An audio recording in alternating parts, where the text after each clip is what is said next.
About a mile from our farm is a cut-through across a ridge. Everyone said that the holler was haunted. My brother and I decided we were going to walk across it in the dark. Kind of a dare you to deal. The vibes were wild.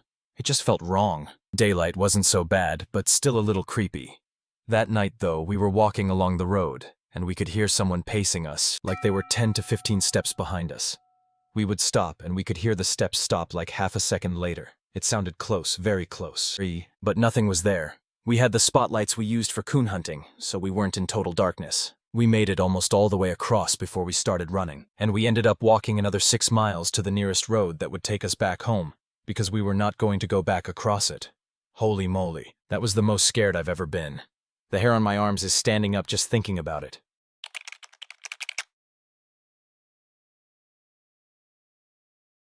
This happened back in 2003. I lived in Western North Carolina and I worked doing taxes back then. And every year on April 16th when the season was over, I liked to go hiking. It was a nice way to embrace the calm of nature after a wild and woolly tax season.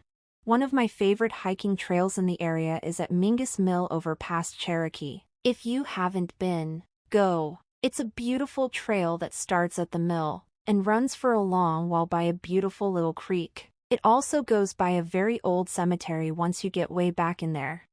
So, it's the day after tax season, and I'm hiking with a man that will become my ex-husband.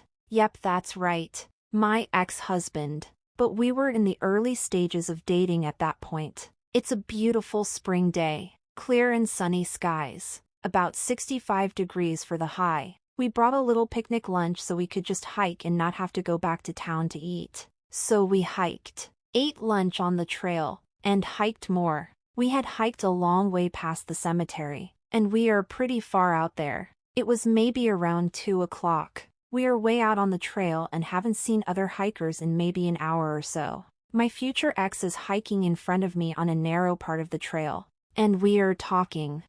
What happened next was so fucking weird. I don't know what it was or how it happened, and it has never happened again. So we are hiking and talking, and suddenly, we hear a car, and we don't hear a car approaching and getting closer. It's like as if you just suddenly heard a car engine running that popped into existence and then it cuts off. As soon as it happened, my ex turned around and looked at me like, "What the fuck?" I looked at him just as confused. Then we stood there for 15 minutes talking about it. Also, you could feel the vibration of it in the ground.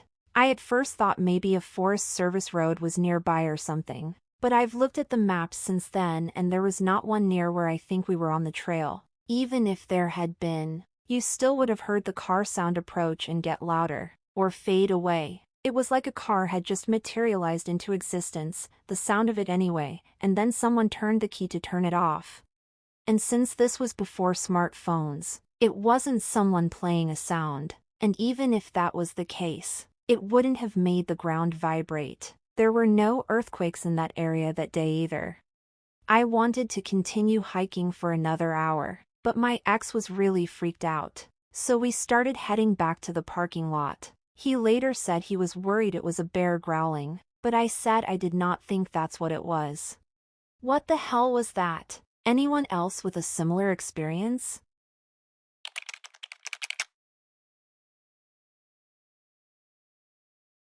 Stories I have ever heard, so here it is. This story was told in our family when I was growing up. It used to scare me so bad, lol. Anyway, my mama swore it was the truth and she was not known to tell lies, and I should know because it was just me and her when I was growing up. Anyway, she was born and raised in a very rural and poor area of West Virginia. Her and her 7 or 8 brothers and sisters were very poor. Because of this and because it was what many country people did, her father had a garden. Now my mama nearly idolized her father and would go with him the distance from their house to the garden spot, which was a good piece off. This required that they push a wagon with wooden wheels past their neighbor's house. My mama was terrified of the old woman that lived beside them. Mama said they called her Aunt Kate. She was older and apparently had cataracts because Mama said her eyes were white. Mama said this particular summer was extremely hot and that she and her father had spent a good bit of time at the garden tending the vegetables and picking what was ready. As they pushed this big wagon up and in front of Aunt Kate's house, the old woman came out and yelled, "Harrison," which was my great-grandfather, "give me some of them bins you got there." My great-grandfather responded, "Kate, we worked hard for them bins and we ain't giving 'em away." The old woman laughed and said that they would regret their decision. The two proceeded up the hill to their home and went about chores and other required duties. Mama said that she thought nothing more of it, until it was time to sleep. According to my mama, with so many kids, some shared the bed and some on the floor where they slept with minimal coverings. Mama said that she was drifting off to sleep when she heard someone or something walk towards the room where she was sleeping. Knowing the sounds of the home, she did not recognize who or what it could be.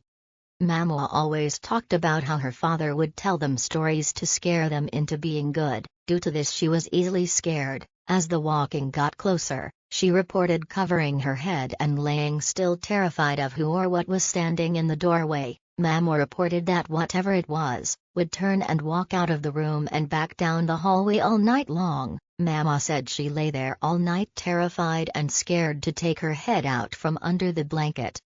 The next morning as the sun rose, the sounds of pacing back and forth stopped. She stated that she then heard the familiar sound of her father moving quickly to dress. Once she bolstered enough bravery, she immediately darted down the hallway and into the kitchen where her father was placing green bins into a sack. The two did not speak, but walked quickly out the door and down the hill to Aunt Kate's house with a sack filled with beans. Mama said old Aunt Kate was already out sitting on her porch as if waiting on them to arrive. Her father said, "Old woman, take your booger back," an Appalachian term for spirit/demon. Aunt Kate started laughing and telling them, "Don't worry, Harrison, it won't bother ye no more."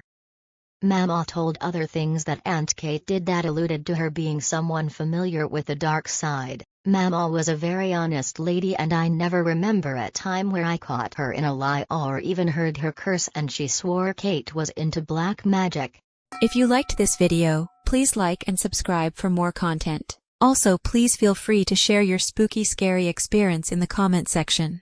And if you would like a shout out in my next video and to hear your story featured here on my channel, send me a message to my email. You would find my email below in the description box.